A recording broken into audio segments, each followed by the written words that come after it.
Saa hii nashukuru sana kwa sababu Wakenya wamefungua macho.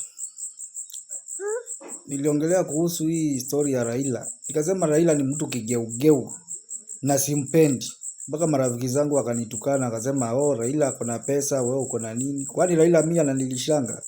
Kuna kitu analetanga kwangu na pesa yake. Pesa ni yake. Mimi yangu kidogo inanitosha, nakula na shiba na watu wangu. Huyu mzee ni kigeugeu sana. Unaona anatuma watu goons. Ni serikali gani Raila hajaingia? Na kila serikali tunalia, imeacha madeni kubwa, sijui inaacha nini. Mbona Raila anaingia kwa serikali na anakalia kiti kubwa huko kwa serikali? Kwa nini asitetee Kenya isikuwe na hizo maloni tunasemanga serikali imeacha loan, imeacha sijui nini. Hii ya Uhuru tuliambiwa iliacha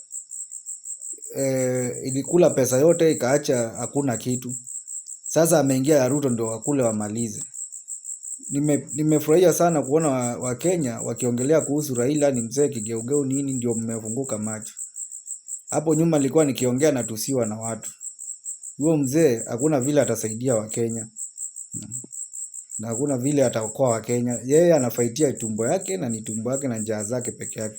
Ndio maana unaonanga anaacha wenzake nyuma, anaenda peke yake. Sababu yeye anaangalia tumbo yake tu.